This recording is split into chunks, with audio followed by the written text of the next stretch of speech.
sobre la espiritualidad. Y mi corazón dijo amén cuando leí la programación anoche. Así que no lo supe hasta anoche. Así que tenemos que depender del Señor para lo que vamos a dar.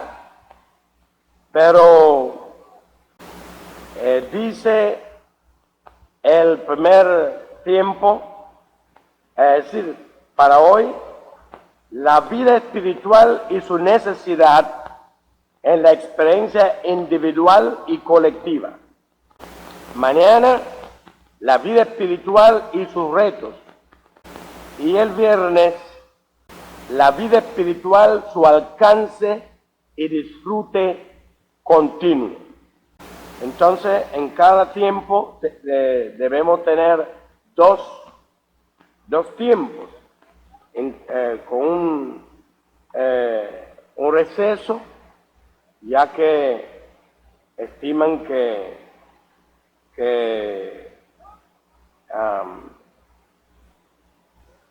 yo soy una película de, ¿cómo se dice?, de largometraje.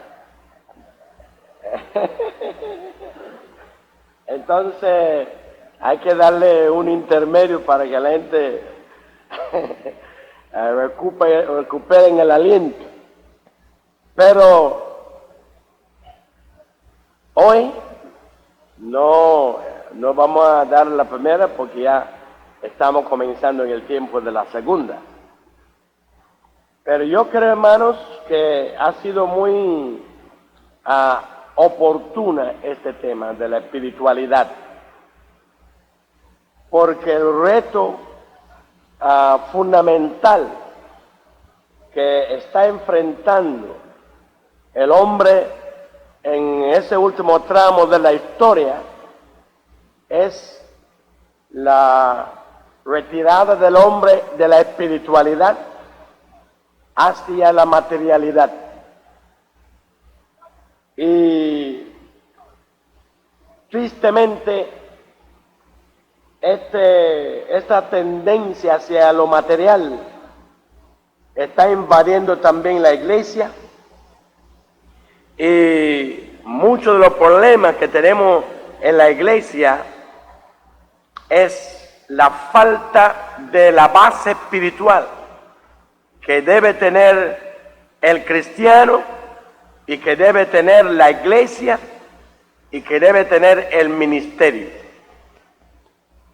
La materialidad se ha transformado de un estilo de vida, de una forma de conciencia en que el hombre se pone para las cosas materiales. Pasó de ser una forma de la conciencia a ser un estilo de vida, y pasó de ser un estilo de vida a ser una filosofía. Entonces, actualmente, esas tres cosas, una conciencia materializada, un estilo de vida centrada en lo material y una filosofía que racionaliza esta manera de pensar y esta manera de vivir. Entonces, toda la vida humana de esta manera se gira hacia lo material. La propia iglesia está siendo afectada, contagiada por esta conciencia materializada, por este estilo de vida materializado y por esta filosofía materializada. Y nosotros en estos días esperamos señalar algunas de las formas en que la iglesia está afectada por estas cosas y cómo debemos superarlas. Cuando la Biblia, bueno, hermano, no se asusten, no me estoy desvestiendo. Bueno, la Biblia nos habla en el libro de Génesis, capítulo 1, en el versículo 26, Génesis capítulo 1, en el versículo 26, dice: entonces dijo Dios, hagamos al hombre a nuestra imagen, conforme a nuestra semejanza, señoree en los peces del mar, en las aves de los cielos, en las bestias, en toda la tierra y en todo animal que se arrastre sobre la tierra.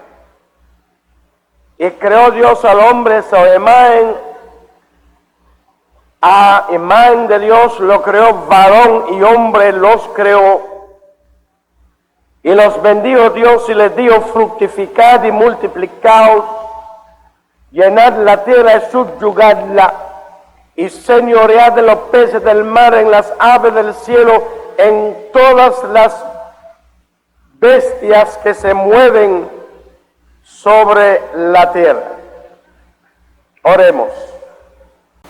Amado Jesús, en esta mañana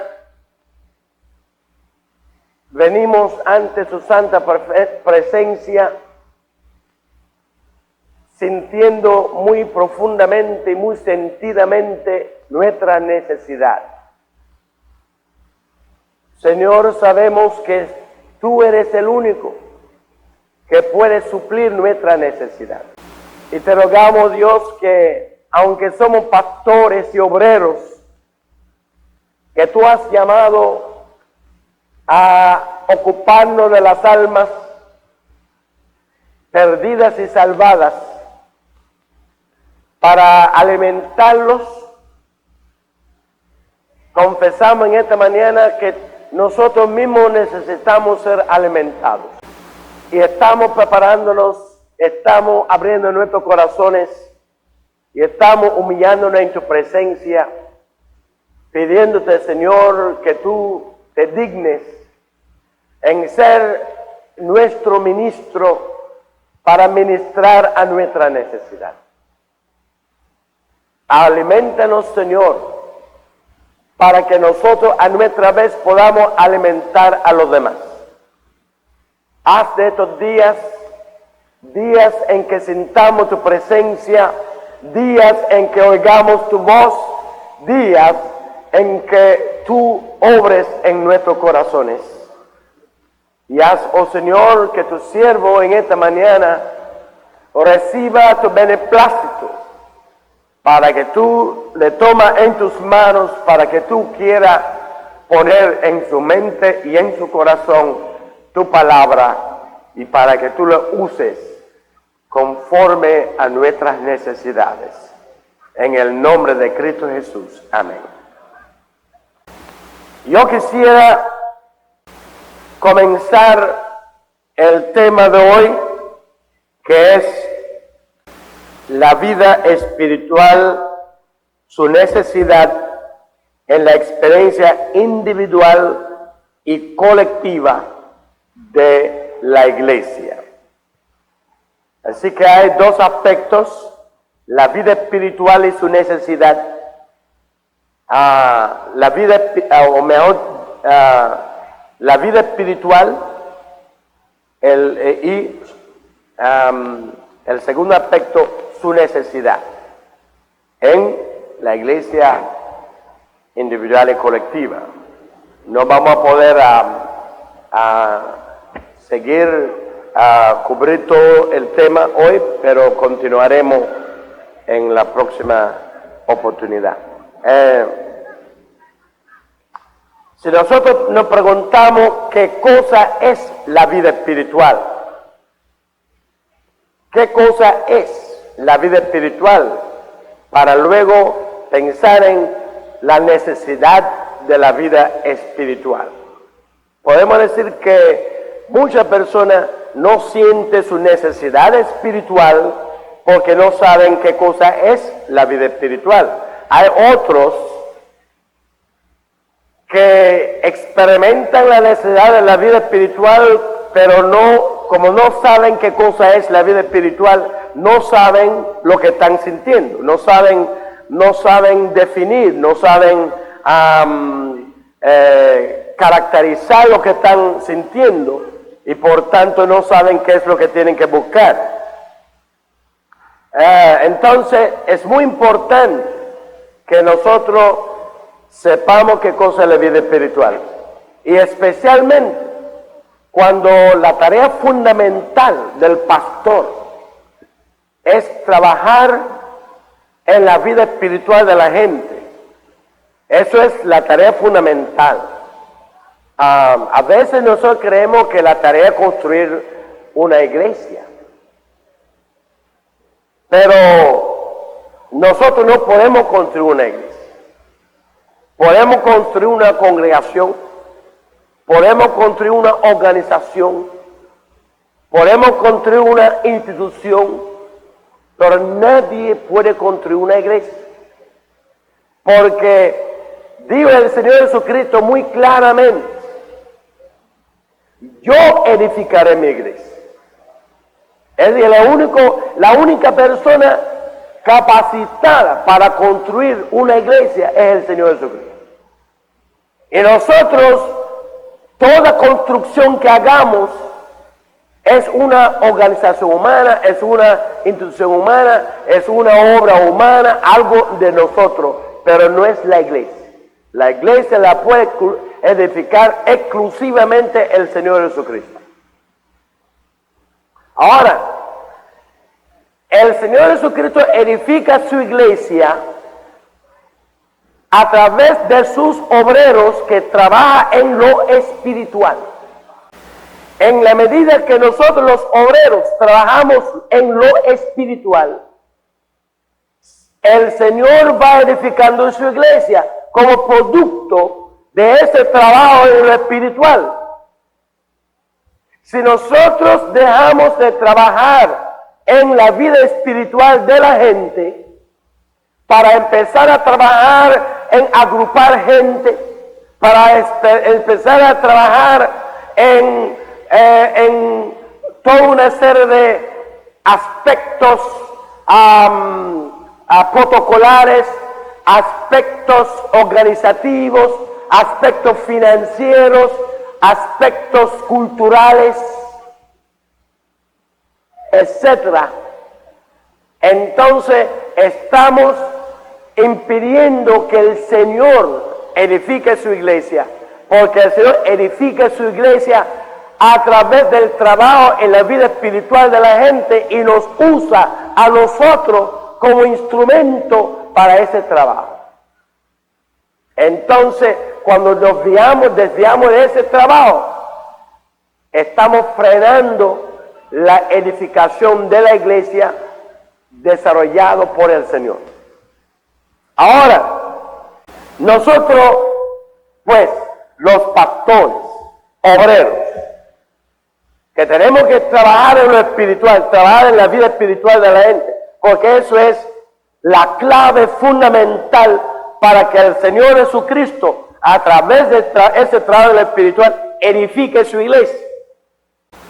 Nosotros tenemos que tener una idea muy clara de qué cosa es la vida espiritual.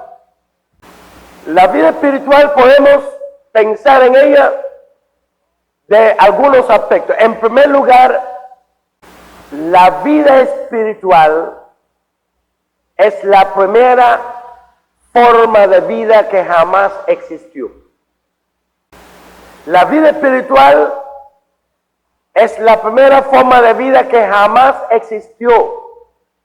Nosotros sabemos que existe la vida biológica, Pero la vida biológica ni es la más importante, ni es lo primero. La primera forma de vida que jamás existió es la vida espiritual. Y es muy necesario distinguir entre lo que es la vida espiritual y la vida biológica. Ahora, tenemos también, cuando decimos que la vida espiritual es lo primero que jamás existió, estamos pensando en Dios.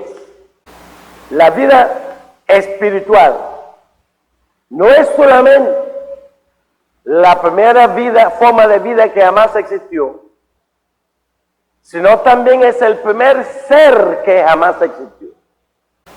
Antes de existir ningún ser material, existió el ser espiritual.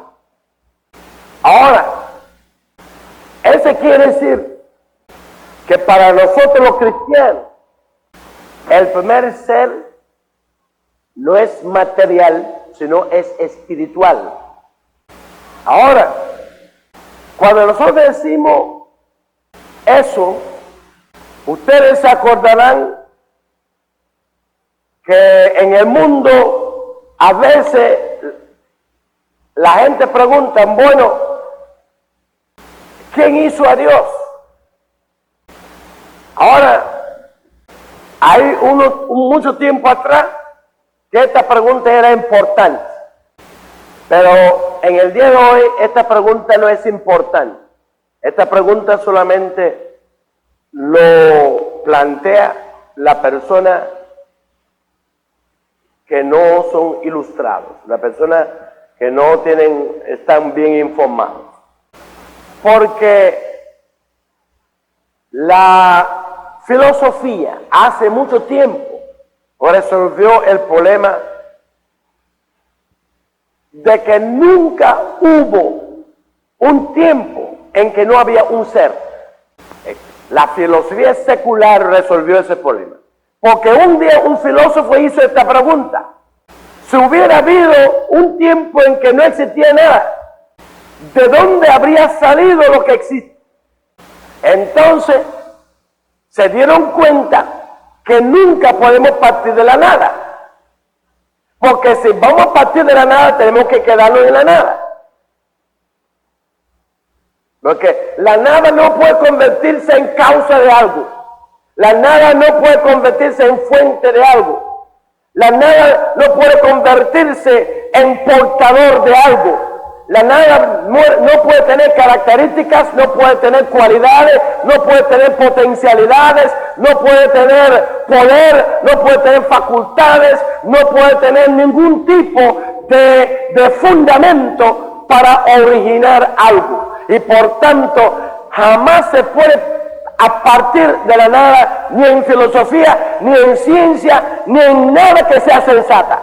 Hay que partir del ser, de algo que existió siempre, porque si usted va a partir de un ser, tiene que ser un ser eterno obligatoriamente, porque si usted no plantea ese ser como eterno, tiene que sacarlo de la nada, lo cual es absurdo.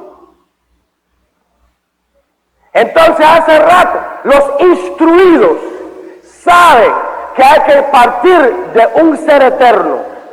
Entonces solamente las personas poco informadas y poco instruidos plantea un cuestionamiento al ser eterno. Porque todas las escuelas filosóficas admiten que hay que empezar con un ser eterno.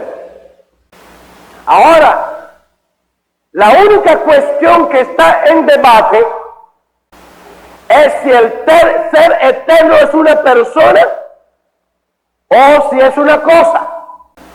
Es lo único que está en debate. Desde que un ser eterno existe, toda la persona que tiene su cabeza bien puesta, sabe que el ser eterno tiene que existir. Ahora, el debate que existe es si el ser eterno es una persona o si es una cosa. Nosotros los cristianos decimos que el ser eterno es una persona. Los incrédulos dicen que el ser eterno es una cosa. De modo que la cuestión de qué fue lo primero, una persona o una cosa, divide la humanidad en creyentes e incrédulos. Personas piadosas y personas secularistas. Es decir, la primera pregunta, que es de la filosofía y a la religión. La primera pregunta es una pregunta que la filosofía y la religión lo plantea en común. Es una pregunta que le interesa a la filosofía, una pregunta que le interesa a la religión. De mayor envergadura para el pensamiento humano, sea religiosa o sea filosófica, divide esa pregunta, divide la humanidad en dos: los creyentes y los no creyentes, los secularistas y los piadosos. Si usted dice que el ser eterno es Dios, usted es creyente. Si usted dice que el ser eterno es un objeto, usted es un enemigo de Dios. ¿Me está oyendo? Usted es un enemigo de Dios, aunque no lo sepa. Hay mucha gente que son enemigos de Dios y no lo saben. Andando el tiempo en que se van dando cuenta, andando el tiempo cuando empiezan a surgir distintas coyunturas en la vida y empieza a salir, porque está implícita en la postura que usted ocupa sobre el ser eterno, todo lo que usted va a pensar en filosofía, todo lo que usted va a pensar en religión, todo lo que usted va a pensar en sociología, psicología y en todo lo demás. La postura que usted asume frente a la cuestión del ser eterno, pues determina toda su postura en todos los ámbitos de su vida. Y a partir de este momento que usted ha tomado partido de que el ser eterno Dios, el ser eterno un objeto, usted va a luchar por la parte que le interesa a Dios, o usted va a luchar por la parte que va en contra de Dios. Y todo eso va a ir a terminar en el anticristo, luchando contra el Cristo. Pero todo empieza allá y termina allá. Ahora,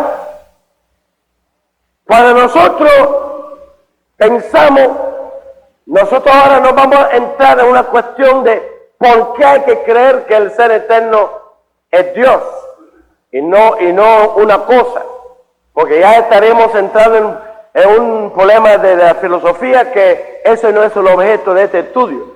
Nosotros creemos que todos los que estamos aquí somos de la creencia de que el ser eterno es Dios. Y si usted no lo cree, usted es un colado. Está colado aquí. Infiltrado. Ahora nosotros queremos que todos los que no son infiltrados aquí creen que el ser eterno es Dios. Ahora, cuando nosotros leemos la Biblia dice, Dios es espíritu. Así que si el ser eterno es Dios y Dios es espíritu, el ser eterno es espíritu. ¿Estamos? Aleluya. Así que la filosofía dice que primero fue el ser eterno. La Biblia dice primero fue Dios. En el principio, Dios. La filosofía dice en el principio el ser eterno. Y nosotros decimos sí, pero.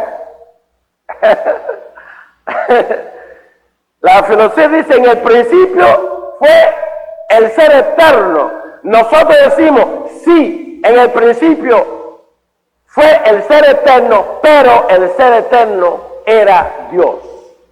Ahora, cuando nosotros seguimos leyendo la Biblia y vemos que la Biblia dice Dios, el ser eterno, es espíritu, también la Biblia dice el espíritu es vida.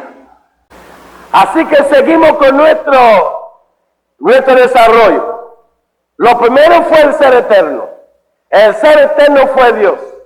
Dios es espíritu y el espíritu es vida. Aleluya. Así que lo primero que jamás existió fue la vida espiritual. ¿No es así? Ahora, nosotros los cristianos aceptamos la doctrina de la creación, ¿verdad? El primer versículo de la Biblia establece los fundamentos de la fe. El que no cree el primer versículo de la Biblia de tapa a tapa, desde el primer versículo hasta el segundo, es un incrédulo. El que no cree el primer versículo de la Biblia o es un incrédulo abierto o un incrédulo escondido. Dice en el principio, ya hemos dicho que Dios no tiene principio, de modo que en el principio no puede estar refiriéndose a Él. Entonces, ¿a qué se refiere el principio de qué? El principio de las obras de Dios. El principio de lo que Dios hizo. En el principio de la existencia de todo lo que no es Dios, Dios creó los cielos. Uno dice en el versículo 20, y por medio de Él, está hablando de la persona del Señor Jesucristo, y por medio de Él, reconciliar consigo todas las cosas. Vamos a detener ahí un poquito. El Señor Jesucristo es un reconciliador. Entonces dice aquí que Jesucristo vino a reconciliar al hombre pecador con Dios. ¿No es así? ¿Ah? Levanta la mano los que dicen amén. Entonces están equivocados. Un amén equivocado. Aquí dice, eso es para que ustedes estén despiertos. Mire, aquí no dice reconciliar al hombre pecador. ¿Qué es lo que dice aquí? ¿Cómo? Todas las cosas. El ministerio de Cristo va mucho más allá de la reconciliación del individuo pecador. El ministerio de Cristo tiene un alcance cósmico, un alcance cosmológico. Entonces, cuando hace falta reconciliación, es porque hubo desunión. ¿No es así, hermano? Así que, en un principio, todo lo que hizo Dios estaba en armonía con Él. Pero llegó un momento en que entró en el cuadro cosmológico del universo la discordia, la desunión. Y entonces era necesario que Dios se hiciera hombre, que Dios entrara en la historia de su creación y que Dios a través de su Hijo Jesucristo iniciara un ministerio de reconciliación que iba a abarcar al hombre, pero no se limita al hombre. En el libro, en el versículo 15 de este mismo capítulo que estamos leyendo, dice: Él es la imagen del Dios invisible, el primogénito de toda la creación. Cuando dice aquí primogénito, esta palabra primogénito no solamente quiere decir el primer hijo,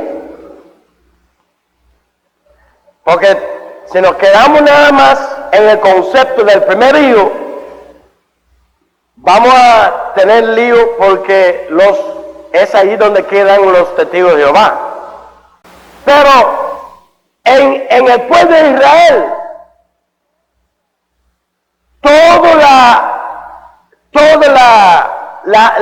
el árbol de familia se armaba a través del primer hijo. Porque en la estructura del pueblo de Israel, el primogénito tenía dos significados importantes. Como el Mesías tenía que ser un primogénito, cualquier mujer que traía un primer hijo estaba pensando: ¿será o no será el Mesías? De modo que el primogénito, entre tanto que no había llegado a Jesucristo, tenía un significado tremendo, porque cada mujer vivía con aquella idea de que en cualquier momento podía aparecer a través de ella el primogénito que iba a ser el Mesías. Pero también el primogénito tenía el significado de heredero, porque el primogénito era, cuando el padre muere, el que asumía la administración del patrimonio familiar y tenía que administrarlo.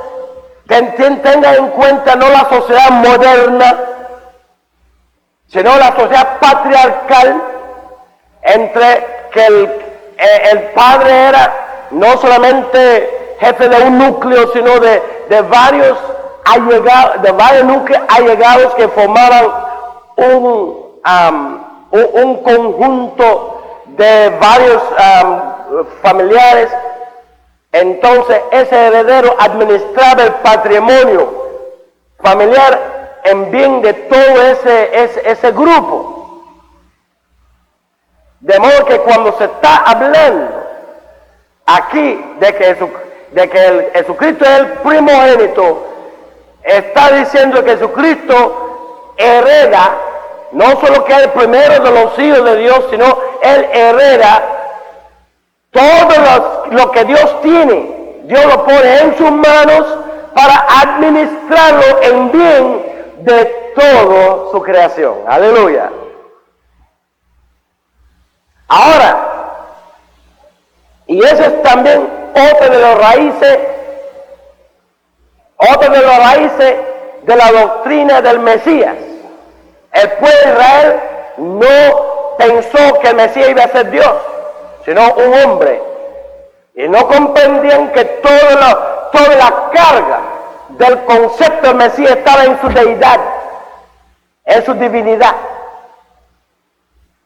Entonces los profetas decían: Dios mismo vendrá y nos salvará, pero ellos nunca podían meter en su cabeza de que el Mesías iba a ser Dios. Entonces, por tanto, estaban buscando un hombre, un superhombre, pero no un Dios hecho hombre. Ahora, el Mesías, al heredar todas las cosas, Él administra todas las cosas. Al ser el Hijo de Dios, el primogénito de Dios, hereda todas las cosas y administra todas las cosas en bien de la creación del Padre. Y entonces nosotros somos beneficiados, la iglesia es beneficiaria de esta función del Señor Jesucristo como heredero. Ahora dice, Él es la imagen del Dios invisible, el primogénito de toda creación, quiere decir el primogénito que administra todos los recursos del Padre en bien de toda la creación. Entonces, vamos a aguantar ahí un poquitico y ir rápidamente a Isaías 53 para ver un versículo paralelo a ese sentido.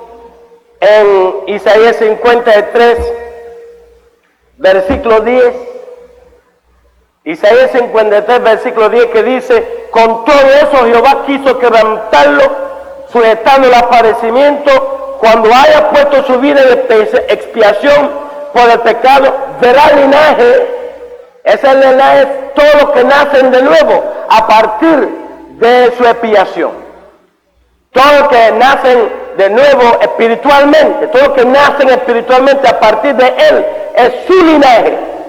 Verá el linaje, vivirá por largos días, es decir, murió, pero después su vida va a ser interminable.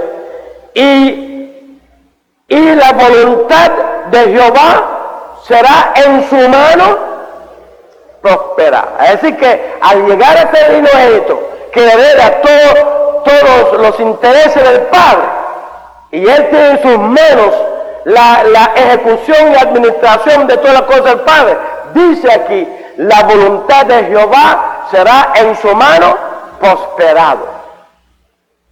Ahora, volviendo ahora a Colosenses 1, esta vez vamos a leer en el 16, seguir al 16, dice, porque en Él fueron creadas todas las cosas, las que hay donde, en los cielos y las que hay en la tierra. Vamos a detenerlo ahí, por si acaso alguien quiere limitar el concepto de los cielos al cielo que envuelve la tierra y al cosmos que recibe todos los cuerpos espaciales. Y como la Biblia es muy explícita y no deja escapatoria a nadie, entonces